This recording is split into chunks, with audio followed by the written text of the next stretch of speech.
Praise the Lord. Magandang umaga po sa inyong lahat. Amen. So tayo po ay nasa pagpapatuloy ng ating pong pag-aaral about the Lord's Prayer.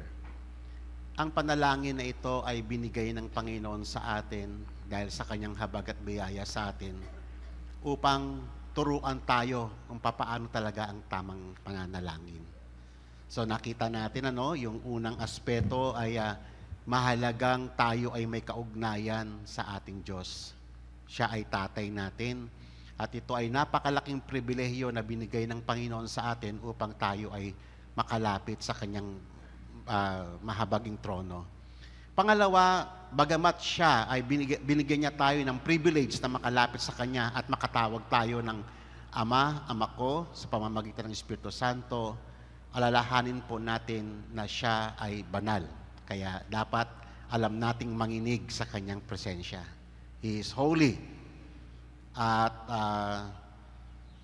dapat alam natin na bigyan pitagan, alam natin ilagay ang ating sarili, at siya ay still our creator at tayo ay mga creatures. Ang ating kalalagayan is double, dalawa yung ating relasyon sa Panginoon. Bilang isang creature at bilang isang anak. Okay? So dalawa yung ating kaugnayan sa Kanya.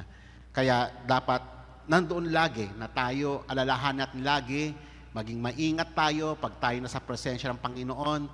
Piliin natin ang ating mga sinasabi. Hindi natin kinakailangang mambola, hindi natin kinakailangang exaggerate yung ating sinasabi. Pag tayo ay nandito, we must be aware that the holy presence of God. Our God is holy. Kung tayo man ay nasanay sa mundo na magsalita at mabuladas tayo sa mundo, pag nandito tayo sa presensya ng Panginoon, hindi mo po pwedeng i-apply yan kasi ang Diyos natin ay banal. At ang hinahanap ng Panginoon sa atin, yung alam nating manginig sa kanyang presensya. Alam nating mag-tremble. Okay? At iyan po ang mga katangian ng kanyang mga anak. So sa araw na to, ang ating pagtutuunan ay yung ika-4 na bahagi, Thy Kingdom Come. Okay? Ano po ba ang implikasyon nito, ng panalangin nito? At ito po ay yung kabuuan ng the Lord's Prayer. At alam nyo mga kapatid, from the very beginning, ang original intention talaga ng Panginoon sa pagkakalikha niya ng lahat ng bagay, ng langit, ng lupa, sa pagkakalikha niya ng mga tao, at sa lahat ng bagay na meron dito sa ating daigdig. Isa lang talaga ang primary purpose ng Panginoon is to establish His kingdom. At iyan ay hindi mababago sapagkat ang Diyos natin is immutable. He is unchangeable. At iyan po yung eternal purpose ng Panginoon. Kaya nga mga kapatid, maganda na maunawaan natin ito, ma-internalize natin ito. Ito ang reason kung bakit tayo niligtas ng Panginoon. Ito yung ating present status ngayon sa Kanyang harapan. We are part of His kingdom. At ang goal ng history ay i-transform itong mundong ito into His kingdom. Kaya tayo tinawag, kaya tayo nagtuturo, kaya tayo nag-handle ng mga youth, ng mga children ministry, sa lahat ng kinikilusan natin dito, iyan po ang reason. Kaya mahalaga na maintindihan natin ito at ma-internalize natin sapagkat pag hindi mo alam yung salitang, yung kaharian ng Panginoong Diyos, medyo malayo-layo pa ang iyong lalakbayin, kapatid. Okay? Unawain natin. Si Adam, nung nilikha ng Panginoon, binigyan siya ng kapangyarihan to take dominion. Yung kapangyarihan iyon ay hindi lamang personal ni Adam yon. Hindi lang yung para sa kanya. Yon ang purpose ng lahat ng gift of God sa atin. Ano man yung meron tayo. Binigyan ka ng talento, binigyan ka ng lakas, ng dunong, binigyan ka ng property, binigyan ka ng lahat, whatever we receive from God, isa lang po ang purpose niyan. Ay para lahat ng ito ay magamit sa pagkakatatag ng kanyang kingdom. Bakit tayo may mga anak? Bakit tayo may mga pamilya? Sa tingin nyo, para sa atin lang yan? No. Ang purpose niyan ay para lumawig yung mga tao na kanyang pinaghaharian. Okay? Unawain natin mga kapatid, ang buong buhay natin, buong kasaysayan ay umiikot sa konseptong ito. Kaya mahalaga ito mga kapatid sa atin. At ang nakakalungkot nito, from the very beginning, si Satan ay napakatuso at through deception, naagaw niya yung dominion o yung authority na binigay ng Diyos kay Adam. Kaya kung mapapansin nyo, sa Genesis, dinescribe siya as serpent.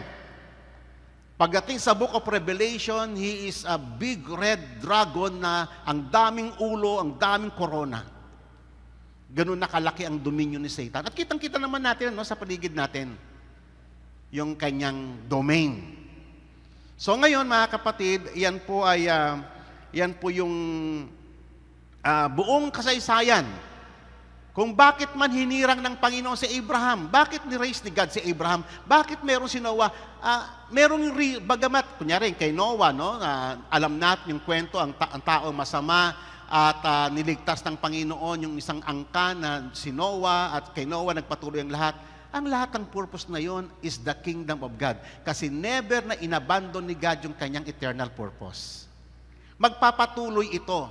Kaya nga, nung pagdating ni Abraham, tinawag nga si Abraham at nangako ang Diyos mula sa iyong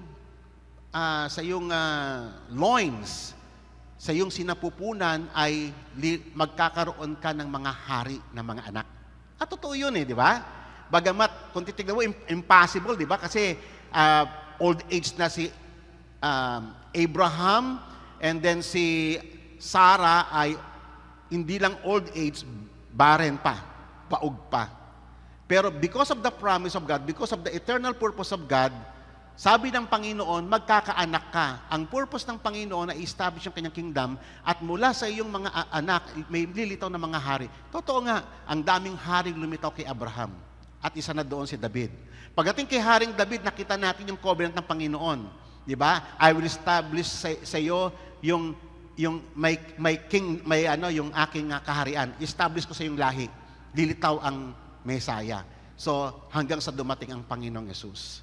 Kaya nung dumating ang Panginoong Yesus, anong ginawa kagad ni Satan? Of course, gusto niyang wasakin yung purpose na yun Alam ni Satan yun no? Alam niya yung purpose na yung kingdom. Kaya si Satan, nagtatag siya ng kanyang kingdom Nung naagaw niya yung kingdom kay Adam, sa halip na sana mag-rule yung righteousness, ang nag-rule sa kasaysayan is wickedness. At lumago yung rebellion against God. Kaya nung dumating ang Panginoong Yesus, ini-offer actually ni Satan kay Jesus Christ, napakatuso talaga. Akala niya, madideceive niya pa rin yung last Adam. The ultimate Adam, dumating sa katauhan ng ating Panginoong Yesus para i-reverse yung error ng fall ni Adam, yung first Adam. So ngayon, sabi niya ganun, ibibigay ko sa yung kahariang ito. Itong lahat ng glory ng kahariang ito. Basta sambahin mo lang ako.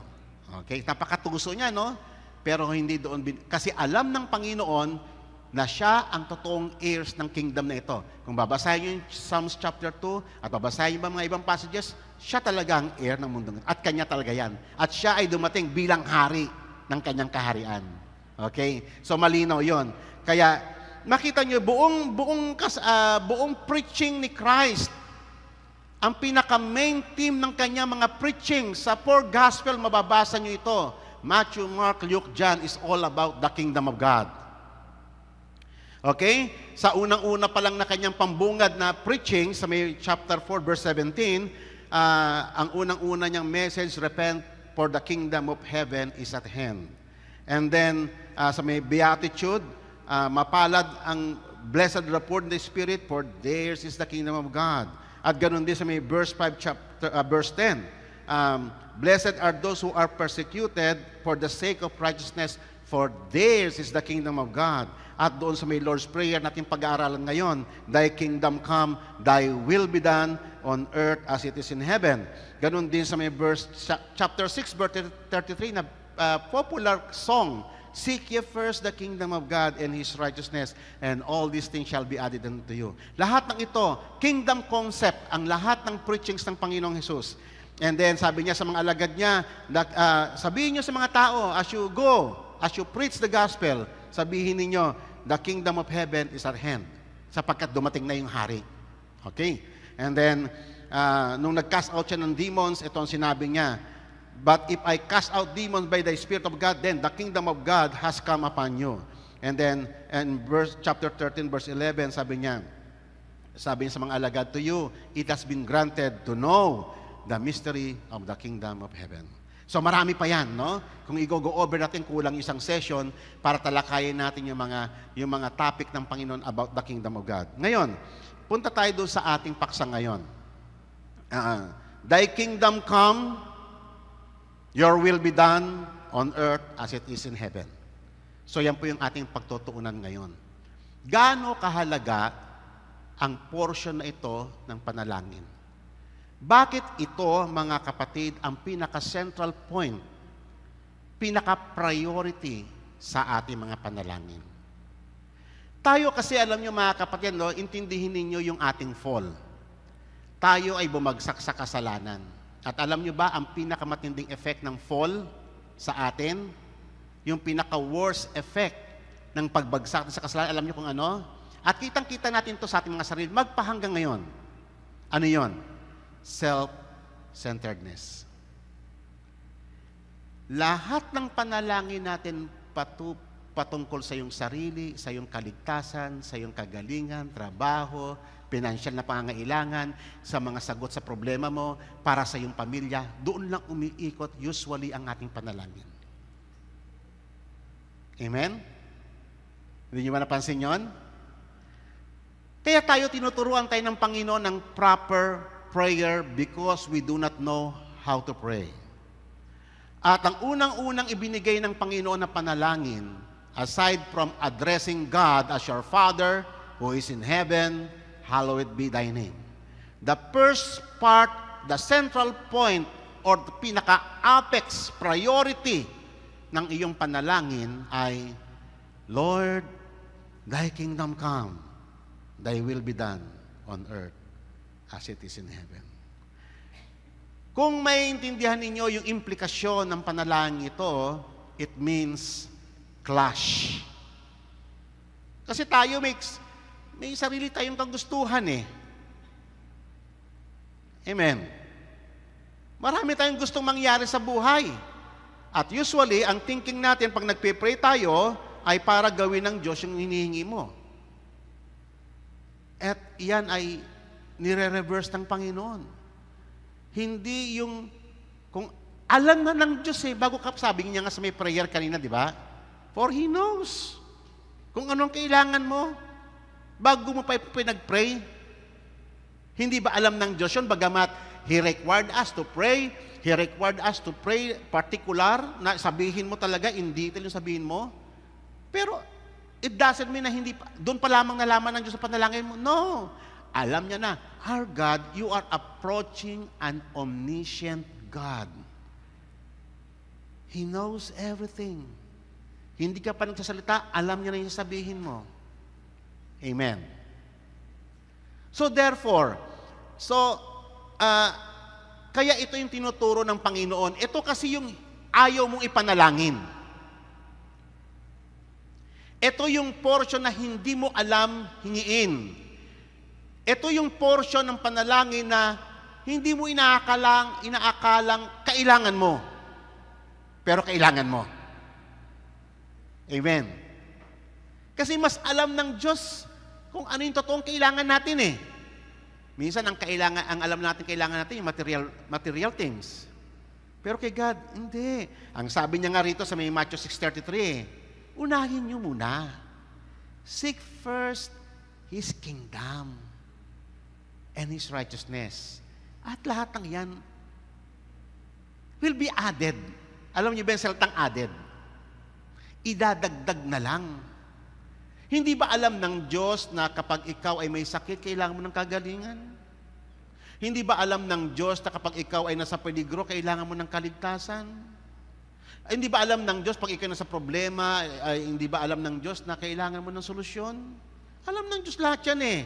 Marami tayong pangangailangan araw-araw sa buhay na ito. Kaya lang, ibinabaling ng Panginoon yung ating mga atensyon, yung ating puso, yung ating isipan sa totoong higit nating kailangan na hindi mo nauunawaan. Okay? Tatandaan po natin, God wants is more important than what we want. Kaya nga, merong clash. Merong clash ng will. Pag sinabi mong, thy will be done, yung will mo, it means, isusuppress mo yan.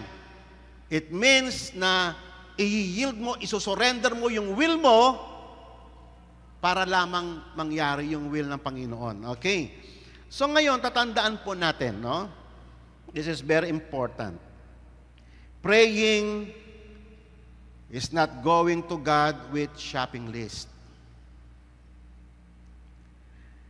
And you require Him to give them all to you. Para bang, Lord, anak mo ako ha, I am entitled, kailangan kung anong hiningi ko, bibigay mo kasi tatay kita eh. Ganun ba? No. Hindi po ganun yon. Ang important kay God ay yung ma-establish yung relationship natin at tayo ay maging, yung ating kalooban ay mai-align sa kalooban ng Diyos. Yun ang pinakamahalaga kay God. Ma-establish yung relationship, may align yung ating mga desires, yung ating mga will, yung ating mga priorities, may align muna yan sa holy purposes of God. Amen po ba?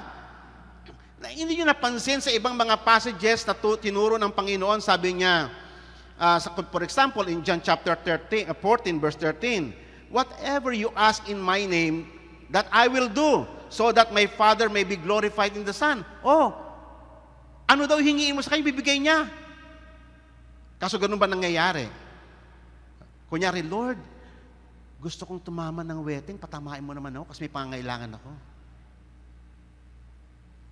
Definitely hindi ka pakinggan ng Panginoon. Hindi applicable itong verse na ito sa iyo kasi yung purpose mo ay hindi naka-align sa kanyang kalooban. Pang-personal mo eh. Di ba? Tsaka mali. Hindi tama. And then sinabi pa ng Panginoon sa may verse 14, if you ask me anything, kaya naman interpret naman ng iba yan, anything daw, lahat daw ng hiningin ko. Ibig mo sabihin, kahit may asawa ko, may ibang babae, bibigyan siya ng Diyos? Dahil anything? Wrong. Hindi po ganun yun. If you ask anything in my name, I will do it. Sinasabi naman ng Panginoon, but first, seek ye first the kingdom of God. Yun munang hingiin mo. May align yung lahat ng purpose mo, lahat ng desires mo, lahat ng being mo, ay may align muna sa kalooban ng ating Diyos. Maging God-centered muna tayo. Maging kingdom-centered muna tayo. Kasi by nature, by our fallen nature, we are self-centered people. Iyan ang katotohanan. Amen po ba? Aminado po ba kayo sa inyong mga sarili? Alam nyo, dyan tayo, pag hindi nyo naamin na kayo ay self-centered, ay malaking problema yan. Yan ang nature natin, mga kapatid. Kaya nga tayo, itinatama tayo ng Panginoon. Kaya nga sa biyaya niya, ibinigay niya itong panalangin para maging aware tayo sa katotohanan. Amen? Ang sabi nga ng Bible, ang Diyos, hindi siya bingi. Hindi maikli ang kanyang kamay para abutin ang iyong pangangailangan. Ang sabi ng Panginoon, dahil sa dami ng iyong mga kasalanan, ibinaling ko sa malayo ang aking mukha. Talagang si God, inilayo niya talaga yung mukha niya, ayaw niya kanyang pakinggan kasi panalangin mo, hindi naka-align sa kalooban niya. Di ba? Parang ang sakit sabihin yung katotohanan, no? Ang hirap is swallow. But that's the truth. We are self-centered people. Hindi natin priority ang kalooban ng Diyos. Hindi natin priority ang kingdom niya. Anong priority mo? Pag wala kayong kabuhayan, Lord, bigyan mo ang trabaho. Pag nang babae yung asawa mo, Lord, yung asawa ko ng babae, Lord, ano mo siya, parusahan mo siya. Yan. May kaaway ka, gusto mong gantihan ka ni God doon sa ano. Ganun tayo eh, self-centered tayo. Ang daming mali sa buhay natin na kailangan maitama. Maisentro mo na, mai-align mo na, ma-establish mo na yung purpose ng Diyos sa buhay natin, at yun yung pinakamahalaga, mga kapatid. Amen po ba? Sang-ayon po ba kayo? Sang-ayon po ba kayo? Ha? Oh, parang may pagdududa yung iba, parang ano eh, no? Sa bagay, yung iba sabi nga nila, parang, kasi pastor, kaya hindi sila makasagot kasi kino-contemplate nila. Okay yun.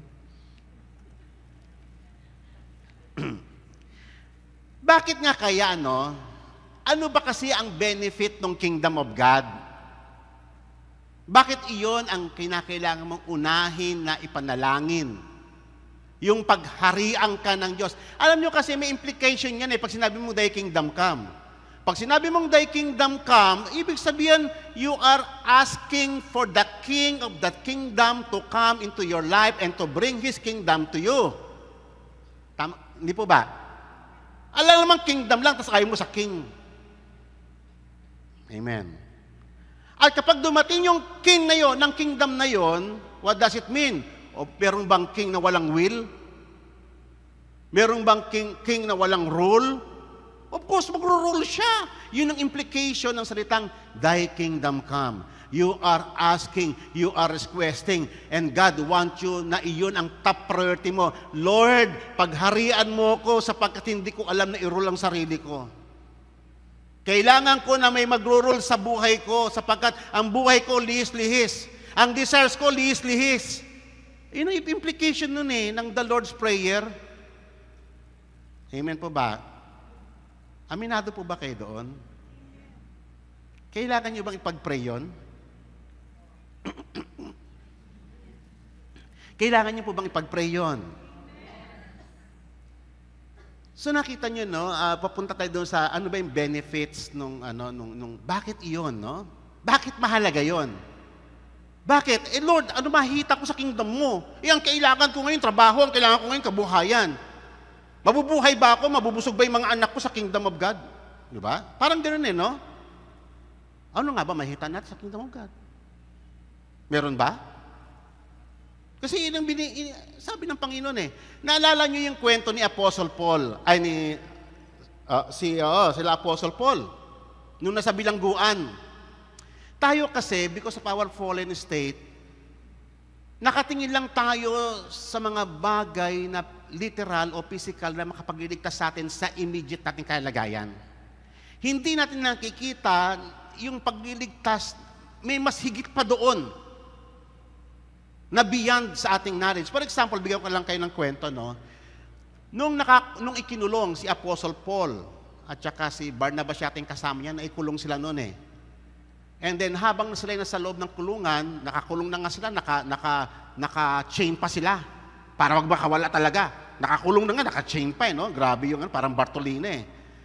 And then habang sila nakakulong sila Apostle Paul dahil sa pagpipreach ng gospel, lumindol. Ang lakas ng lindol. Kasi to the point na nagiba yung kulungan. Nabuksan. Sa lakas ng lindol, nagiba yung mga kulungan, nabuksan lahat ng mga rehas, pati nga yung nila pati yung chain nila natanggal eh. Grabe namang lindol yun. Di ba? Ngayon, Roman Empire yun eh. Roman Empire yun nung time na yon. Yung warden, yung pinaka-head nung kulungan, siyempre, responsibility niya yun. Pag nakawala lahat ng preso na yon, pananagutan niya yon. Mas mabuti pang patay na siya kaysa makawala, lalo na yung mga importanteng prisoners. Okay, so ngayon, di ang ginawa nung nakita niya, ang laking problema na to, beyond may reach na ano nang gagawin ko. Ang ginawa nung pinaka-warden na kumuha siya, binunot niya yung espada niya, magpapakamatay na siyang ganon. Ano ang sinabi ni Apostol sa kanya? Huwag mong saktan ang sarili mo. Nandito kaming lahat, walang umaalis. And then, out of desperation, sabi ng Roman soldier, ano ang gagawin ko? Anong sagot kaya ni Apostle Paul sa tingin ninyo? Huwag ka mag-alala, itatago ka namin. Ganun ba ang suggestion ni Apostle Paul? Huwag ka mag-alala, kalala kami mga general, ipalalapit namin kayo, poprotektahan ka. Ganun ba ang sinabi ni Apostle Paul? Yung bang suggestion niya? No! Ang sabi ni, ang sinagot ni Apostle Paul, beyond sa human reasoning natin, believe in the name of Jesus Christ and you and your household shall be saved. Layo. Kung ikaw, kung sabi mo, ano may hitap doon sa pangalan ni Jesus? Ang kailangan ko ngayon maligtas yung neck ko kasi mapatayin ako ng boss ko. Di ba? May mga bagay, mga kapatid, na kasi nakatingin tayo sa human salvation eh. Hindi natin nakikita yung beyond, yung si God na merong Diyos na talagang He is a sovereign God na may control ng lahat ng bagay. We do not see that. Hindi natin nakikita talaga na siya talaga yung kailangan natin. Hindi yung mga material na bagay. Amen. Kaya nga rito, nung dumating ang Panginoong Yesus, pagdating niya, ayan, He began to proclaim the gospel of the kingdom. The good news of the kingdom of God. Dumating na yung kingdom na pinakaabang-abangan nila. Ang akala nga ng mga Hudyo, physical kingdom eh. Yung merong military rule, merong political king, yun ang inaabangan ng mga Hudyo, pero maling-mali sila. Dumating na yung king, dumating na yung kingdom, they don't recognize na dumating na. Amen. Ayun ang problema. And then, anong ginawa niya? Anong ginawa? Ano ang manifestation ng kingdom of God? Pinagaling every kind of disease, every kind of sickness among the people. Kayo ba, mga kapatid, hindi nyo ba kailangan ng healing? Ang mahal ng gamot ngayon. Ang mahal ng doktor ngayon. Kahapon nga, namimili pa Sister Iya doon sa akala ko nga, dadalhin namin sa hospital siya kahapon kasi 3 araw na siyang talagang pinapahirapan ng spasm sa tiyan niya. Nag-pray kami, umasa kami sa Panginoon. Dineclare namin yung katotohanan ng the Lord's Prayer. And then, salamat sa nakarecover siya. Nandito na siya ngayon. Akala ko hindi nga siya makapunta ngayon eh. Sabi ko, pag hindi ka nakapunta doon, parang hindi ko na kayang tumayo. Hindi, joke. Sorry. So, healing every kind of disease and every kind of sickness among the people. And the news about him spread throughout all Syria, and they brought to him all who were ill, those suffering with various diseases, pains, demoniacs, epileptics, paralytics, and he healed them. Di ba? Dinala nila sa Panginoon. Isa yan sa mga agenda ng Kingdom of God eh. Isa yan sa mga ng Panginoon. Concern ng Diyos yan sa atin. Alam ng Diyos na kailangan natin ang kagalingan, ang kalusugan. Alam ng tatay natin yun. Amen.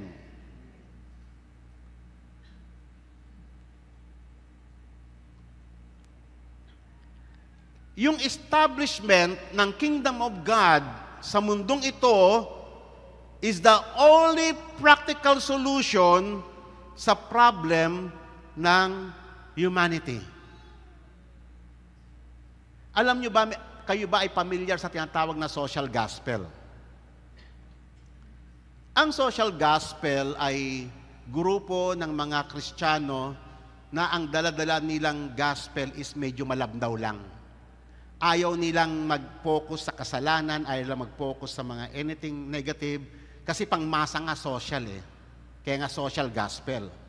Sila yung mga grupo na, ang goal nila, nagpipreach sila sa mga tao, pero they give reliefs. Kasi nga masa eh.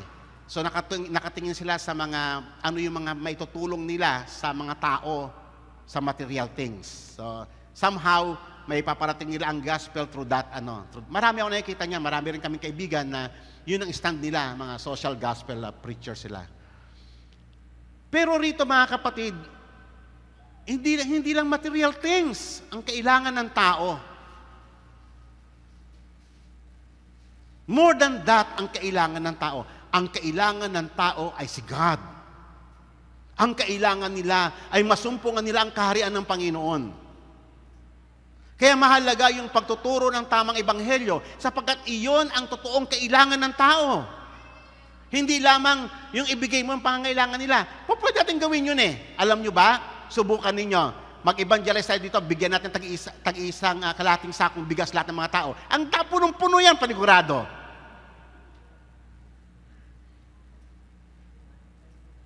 Willing kayo magbigay ng tag-isang kaban? Mag-preach tayo rito. Ang dahil pupunta. Panigurado, dagsayin tayo. Pero hindi yun ang kailangan ng tao. Ang kailangan nila mapakinggan yung totoong gospel. The gospel of the kingdom of God. It is the good news. Amen. Malalim ang problema ng ating humanity. Malalim ang pinanggagalingan ng misery ng ating society. Poverty, war, sicknesses, diseases, deprivation, hunger, at marami pang iba. Wala nang solusyon sa lahat ng problema, sa lahat ng misery, sa lahat ng kinasasadlakan ng ating lipunan, except the reign of Christ.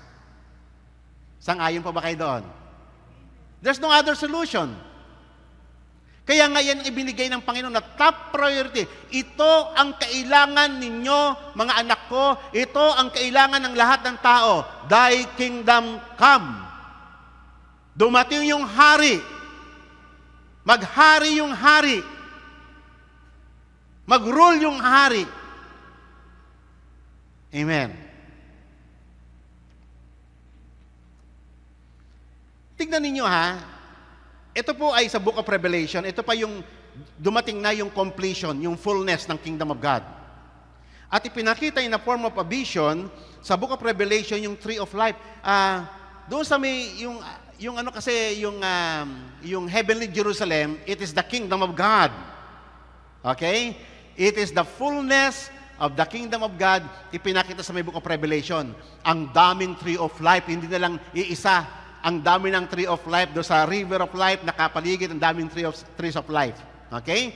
And then ang sabi rito, then he showed me a river, a water of life, clear as a crystal, coming from the throne of God and of the Lamb. And in the middle of its streets, on either side of the river, was the tree of life, bearing 12 kinds of fruit, yielding its fruit every month, and the leaves of the tree were for the healing of the nations. Ang tanong, kasama ba sa programa ng Diyos ang problema ng society? Yes. But the only solution sa tinatalino ng ating Diyos, hindi pera ang kailangan ng society. Hindi material things ang kailangan nila. What they need is the kingdom of God. Amen. Ano ang pangangailangan ng mga pastors dito? Ginagamit lang naman natin yung mga relief eh. Pero ang pinaka-prime motive natin pag tayo ay nagpipreach is the gospel of the kingdom na maging malinaw ito sa kanila. Amen pa ba? Okay. So ngayon mga kapatid, kaya nga, ito yung top priority na ibinigay ng Panginoon sa atin. Yung paghahari ng Diyos. Kaya nga sa pamilya natin, i-apply natin yon. That's the most important thing sa ating family. Yung pagharian tayo ng Diyos. Yung dumating yung kaharian ng Diyos sa ating pamilya, ito yung malaking tanong sa ating mga kapatid. Dumating na nga ba kapatid ang kaharian ng Diyos sa inyong pamilya? Kasi may pagkakaiba po yung religious lang tayo. Ang taong religious, ganito. Dumadalo lang siya every Sunday. And then, pag uwi niya sa may bahay, wala. Wala lang. Ganon. Walang reality yung kingdom of God. Walang reality yung paghahari ng Diyos sa kailang tahanan. Kaya ang tanong ko sa inyo mga kapatid, gusto nyo ba ng biyaya ng langit? Seryoso ba talaga kayo na pagpalain kayo ng Diyos? Yan ang top priority. Thy kingdom come. Yan ang higit mong kailangan, kapatid. Yung pagharian kayo ng Diyos. Every member of the family. Pagharian ng Diyos. Yung maghari yung kalooban niya. Hindi yung kagustuhan natin, hindi yung kalooban natin, hindi yung mga suwestyon natin ang mahalaga. But the will of our God be done in our lives as it is in heaven. Sa heaven, walang problema eh. It is fully implemented. Kaya naman talagang napakasagana. Dinidesire lahat ng tao na makapunta ng langit kasi nandoon talaga yung fullness of blessing. Pero ang pangako ng Diyos, yung fullness ng blessing, gusto niya mangyari sa lupa. Hindi mo na kinakailangan mo na pumunta doon para maranasan mo yun. Dito sa lupa, maranasan mo yun. Pero hingi mo muna, thy kingdom come. Gawin mo priority sa panalangin mo. Amen? Bakit kayo gusto pumunta ng langit? Kasi nandun lahat ng kangailangan nyo, kasama kaligtasan, lahat na wala ka nahahanapin eh. Tama. Ang sabi ng Panginoon, thy kingdom come, thy will be done on earth as it is in heaven. At ang tahanan mo, ang ating buhay ay maging extension ng langit. Ang paghahari ng Panginoon, so that you may enjoy all the fullness of the blessings of God. Hindi madamot ang Diyos, hindi siya bingi para ibigay ang ating mga pangangailangan. Alam ng Diyos lahat ng iyan. Pero ang tanong, gusto mo ba kasi siya muna maghari? Hingi tayo ng hingi sa Panginoon eh. Ang tanong, kapatid, naghahari na ba ang Panginoon? Amen po ba? Medyo malalim pong iniisip natin, parang nakakunot noon yung mga natin eh. Napag-iisip tayo, hindi po ba? Yun ang top priority eh. Yung maghari ang Diyos sa ating buhay. Okay. So, ano ba ang nature ng kingdom of God? Ano ba yung... Tika mo na, ilagay muna natin bago ko ipakita itong verse na to. Ano ba kasi yung talagang kailangan mo? Minsan kasi dinadivert lang natin sa material things eh. Pag may pera ako, maligaya ako. No, hindi ko maligaya. Maraming tao may pera, miserable buhay. Actually, the more na magkaroon ka ng maraming pera, mas lalong gugulo buhay mo. For example, ang bigay ako nung dati, yung isang empleyado, mababang empleyado lang siya. So simple lang buhay na, tiis-tiis lang kung ano yung sahod nila.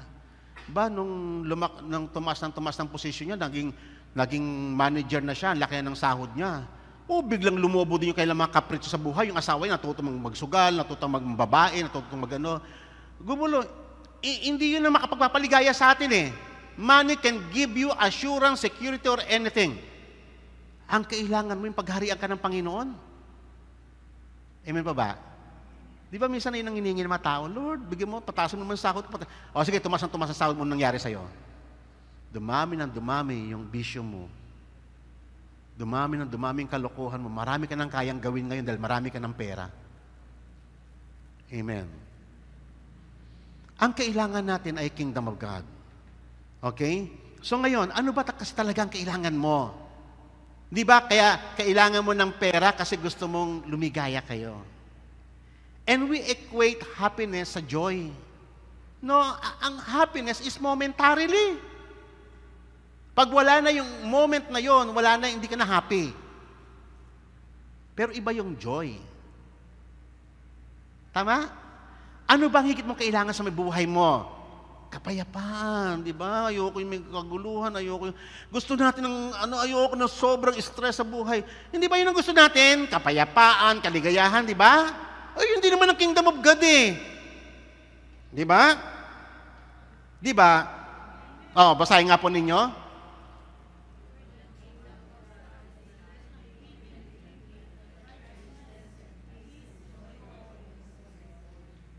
Di ba? Nandiyan naman pala eh. Andiyan naman pala, nasa kingdom of God pala talaga yung mga totoong kailangan natin. Wow, fantastic, Lord, that's good news. Gusto ko yan, kailangan ko ng peace and kailangan ko ng joy. Teka muna. Without righteousness, there's no peace, there's no joy. Kaya nga sabi kayo na sa Matthew 6:33, seek ye first His kingdom and His righteousness, and all these things shall be added unto you. Walang shortcut sa peace and joy. Sapagkat ang peace and joy ay makapagbibigay lang ay ang Holy Spirit. Unahin muna natin yung pagharian tayo ng Diyos. Unahin muna natin na maghari sa ating righteousness. May align muna yung ating mga buhay, yung ating kagustuhan sa kalooban ng Panginoon. And everything shall be added unto you. Ang sarap mag-pray kay God. Kahit na simpleng prayer, kahit hindi ka nang bubola, kahit na simpleng prayer lang, di mo kailangan kultin si God. Lord, pagaling po aking karamdaman. Kikinig ang Panginoon. Sabi ng Panginoon I will do it. Whatever you ask in prayer, anything, I will do it. Amen. Kasi yun ang shortcut tayo lagi. Mahilig tayo doon agad. Ayaw mo muna yung mga proper protocol. That's the, righteousness comes first. There is no true peace, there is no true joy without righteousness. At iyan ang isang obvious na manifestation kapag dumating na ang kaharian ng Diyos sa inyo. Nagahari unang-una yung katuwiran ng Diyos, yung kanyang righteousness. Yan na ba ang nangyayari sa inyo mga kapatid? Sa inyong pamilya? Nagahari na ba talaga ang righteousness? Pangalawa, dumating na ba ang joy and peace? It is a chain reaction. It is a natural outflow of righteousness. Ang mga taong namumuhay sa righteousness, na-enjoy nila yung privilege ng kingdom of God, which is joy and peace. At yan ay dala-dala ng Holy Spirit sa ating lahat. Because that is the fruit of the Holy Spirit. Actually, hindi lang joy, hindi lang peace. Love, joy, peace, patience, kindness. Di ba? Mas marami pa yan eh. Dalawa nga lang yung binigay ni Apostle Paul just may verse na yan. Nadadalhin ng Panginoon dahil ang Diyos ay nagahari sa ating kalagitnaan. There is no shortcut, brothers and sisters, that my bad news. Walang shortcut. Ang good news, kung tayo ilalagay natin ating sarili sa kalooban ng Panginoon, paghariin natin siya, and let His righteousness reign in our midst, then magpo-flow lahat ng bagay na yan, kahit wala kang pera. Amen. Amen po ba? Hindi pera ang nakapagpapaligaya sa iyo, kapatid. Pag iyan ang tingin mo, ang nakapagbibigay siya ng kaligayahan, pag wala ka ng pera, panigurado, aburido ka na. Nauuwas pa lang, kumakaunti pa lang yung feeling mo wala ka ng pera. Nagtataranta ka na, kasi doon ka nakarelay eh. Hindi ka nakatingin doon sa may Diyos mo na napakayaman na kaya niyang buksan ang durungawan ng langit. Amen.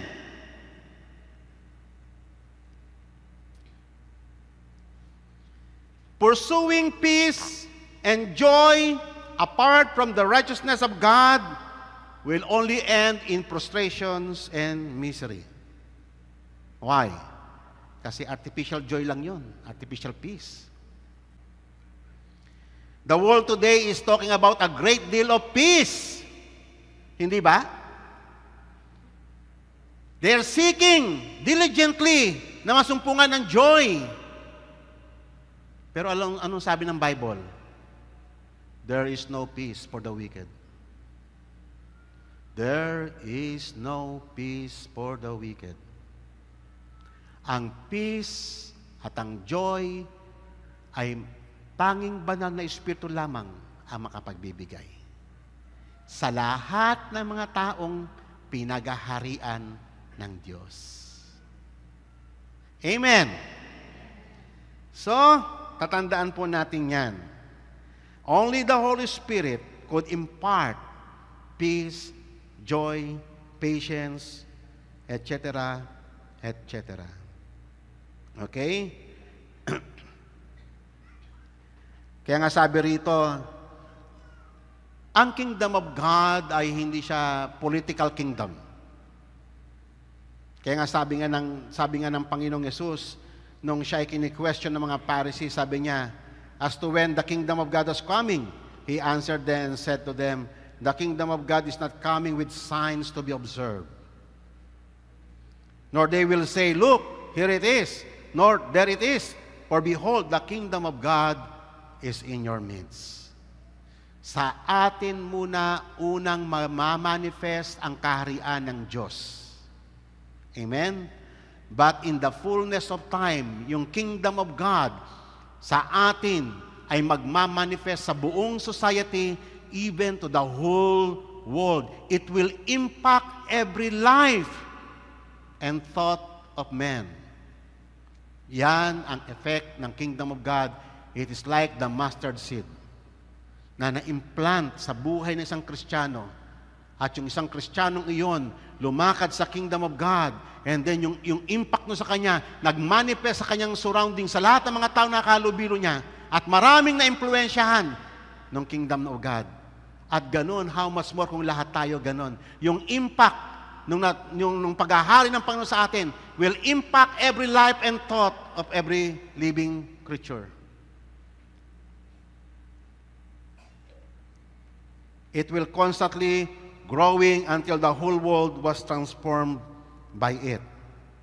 So, ano ang entrance of the kingdom of God? Sinabi naman ng Panginoon di ba? Truly, truly, I say to you, unless one is born again, he cannot see the kingdom of God. Okay? So, malinaw po yan. And truly, truly, I say to you, unless one is born again, he cannot enter into the kingdom of God. So, nakita nyo, vital ang role ng Holy Spirit. Vital ang kanyang role when it comes to the kingdom of God. So, regeneration is vital part. Kaya nga doon sa may prayer na yon, actually, ang unang-unang para sa aspeto ng mga unbeliever ay yung ma-regenerate muna ang kanyang puso. Yung Lord's Prayer na yon, ang implication unang-una, hihilingin niya sa Panginoon, ang higit niyang kailangan is regeneration. Ma-born again muna siya. At doon mag-start ang lahat ng pagbabago sa buhay niya. Sa atin naman na mga Kristiyano na tayong mga born again na, so, dapat ang paghahari ng Panginoon ay ma-magnify sa ating buhay until yung paghahari na yon, yung impact nito sa society. Okay? So ngayon mga kapatid, do not be amazed that I said to you, you must be born again. Without born again, there is no righteousness. Without righteousness, there is no peace and joy, etc., etc. Okay? So the King of Glory, sabi nga natin, when you pray thy kingdom come, you are asking for the King to come, to bring that kingdom to your life. Amen? Sabi nga doon sa may Psalms 24, lift up your heads, O gates, and be lifted up, O ancient doors, that the King of Glory may come in.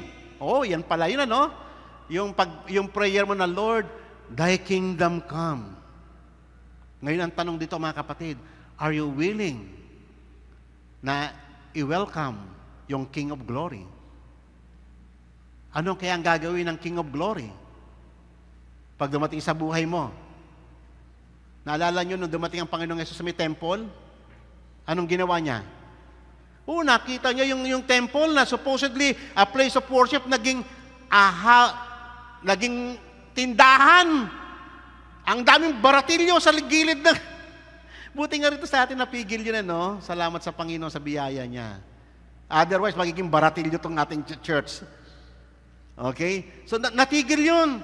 Ay, nung dumating ang Panginoon Jesus, pinagbabalibag niya. Bakit yung ginawang, den of robbers, ang bahay ng Diyos. So, therefore, ano ang gagawin pag dumating ang King of Glory sa ating buhay? Maglilinis siya, of course. Ang tanong dito, mga kapatid, gusto mo bang magpalinis? Ha?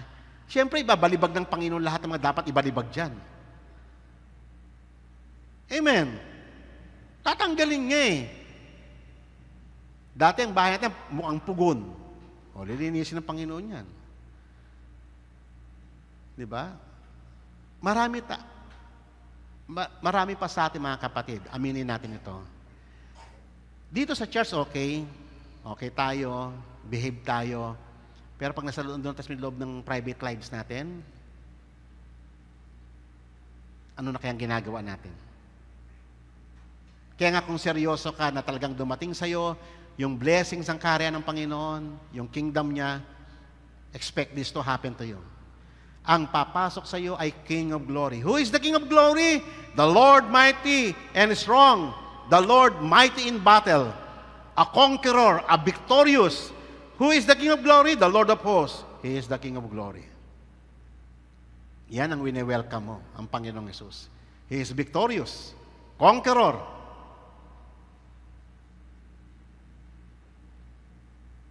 Amen. Kaya nga, sabi nga ng Panginoon, no one can serve two masters. For either he will hate the one and love the other, or else he will hold to the one and despise the other. Kaya nga sabi ng Panginoong Yesus, sabi niya, if anyone wishes to come to me and does not hate his own father and mother and wife and children, brothers and sisters, and even his own life, cannot be my disciple. Ganyan katindi ang ating Panginoong Yesus. Pamimiliin ka niya. Hindi po pwedeng dalawa sa puso mo. There's only one King in your life. Amen? Amen po ba? Then, finally, last two, ano lang po tayo? Thy will be done. Naalala nyo ang Panginoong Yesus nung siya ay nasa lupa, ang inang sabi niya eh, my food is to do the will of God. Nung siya ay nasa Garden of Gethsemane, sa mga last moment ng kanyang time sa lupa, nag-pray siya, Lord, hanggat maaari sana alisin mo tong saro na ito. But Lord, let your will be done. Okay? And then, sinabi niya ulit ito sa Matthew chapter 26 verse 42. So John chapter 6 verse 38. And in Psalms 40 verse 8, I delight to do your will. Alam niyo ba, si Apostle Paul, one time nagpunta siya doon sa, I think Lystra yata yun, no, sa may Book of Acts chapter 21. And then, nung dumating si Apostle Paul doon, kasama niya yung ilang mga prophetess doon sa may lugar na yon. And then, merong isang prophet na nagangalang Agabus. Si Prophet Agabus, kinuha yung belt niya. Tapos, may dinemonstrate siya na parang ginapos, ganun. Ang sabi ni Agabus, yung interpretation ng kanyang prophecy, sino man ang may-ari ng belt na to, ganito ang gagawin sa kanya. So, naintindihan ng lahat ng audience doon sa lugar na yun na, ay, delikado pag nagpunta ng Jerusalem si Apostle Paul. Delikado kasi ganitong, parang yung nangyari sa Panginoong Yesus, na ayaw sa ni Peter na pumunta si Jesus sa Jerusalem kasi pinipredict niya na kung ano mangyayari sa kanya. Yun din kay Apostle Paul. Pag pumunta ka sa Jerusalem, ganito mangyayari sa'yo. Kaya ang ginawa ng lahat ng kapatiran doon, hanggat maaari, pigilan si Apostle Paul, nagmamakawa sila, please lang Paul, kailangan ka namin dito, huwag kang umalis, please lang. Paano na ang church pag wala ka, ikaw na lang surviving apostles dito. Nagalit si Apostle Paul. Para kayong mga ba't kayo nag-iiyakan, bakit nag-ano? Nandito ako para gawin ang kalooban ng Panginoon. Kaya walang nakapigil kay Apostle Paul, ginawa niya pa rin. Kahit alam niya na gano'n. Nakita niyo, no? Ang pagtupad sa kalooban ng Panginoon talagang it may be death sa lahat ng anumang aspiration na meron ka na nire-reserve sa buhay mo. Ang pagsunod sa kalooban ng Panginoon, it may be the end of your life. Pero, does it mean na lugi ka? Katulad si Apostle Paul, pupunta siya doon, mamamatay na siya, alam niya eh. Pinakita na ni Prophet Agabus. Nangangahulugan ba na lugi ka? Or, if you do the will of God, that is the best thing na mangyayari sa buhay mo.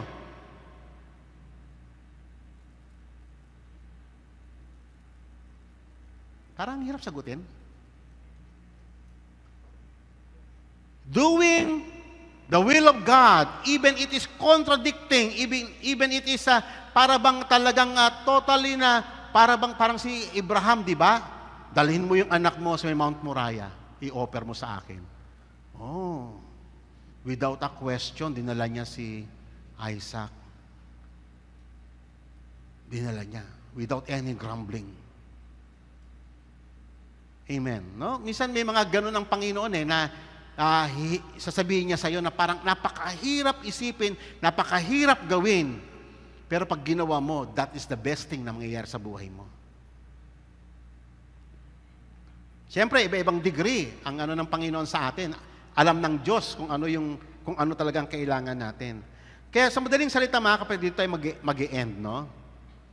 Prayer is not a way for God to get God to do what you want. Hindi laging ganon.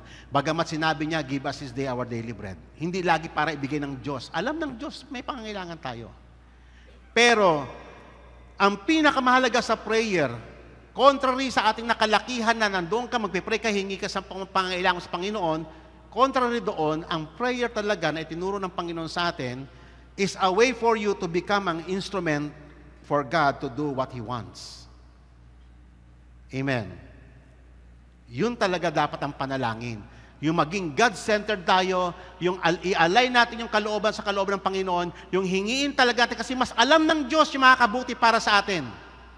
Sapagkat ang ating buhay, ang ating future, ang ating destiny, nasa Panginoon. He knows what is best for all of us, for our children. Kaya yan yung content ng the Lord's Prayer. Thy will be done. At ito ang maging sentro ng ating mga panalangin. Yung hingiin, yung kalooban ng Diyos before you ask anything. Hindi ko po sinasabi na huwag kayong humingi ng pangailangan nyo. Actually, yung next topic natin, give us this day our daily bread. Pero ang priority, the most important aspect ng prayer mo is thy kingdom come. Thy will be done on earth as it is in heaven. Kaya don't expect, mga kapatid, na pag kayo ay lumapit sa Panginoon in prayer, don't expect na laging ganon ang setup na hihingi ka sa Panginoon kung anong kagustuhan mo. Mas maganda, mga kapatid, luluhod ka doon sa kanyang harapan, purihin mo siya, sambahin mo siya, i-declare mo yung lahat ng katotohanan niya, at hingiin mo sa Panginoon, Lord, ano ang nais mo para sa akin? Ano ang nais mong ipagawa para sa akin? Lord, ano pang bagay sa buhay ko ang hindi naka-align sa kalooban mo? Hindi ba mas maganda yung ganun eh? Kasi nasanay tayo na puro hingi eh. Kaya nga ang tawag natin sa Diyos noon, penge noon. Di ba? Ganun tayo doon eh.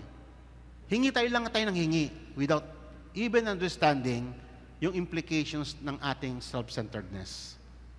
Okay? So, salamat sa Panginoon. Somehow tayo ay natuturuan ng Panginoon kung paano manalangin. Tayo pong lahat ay tumayo.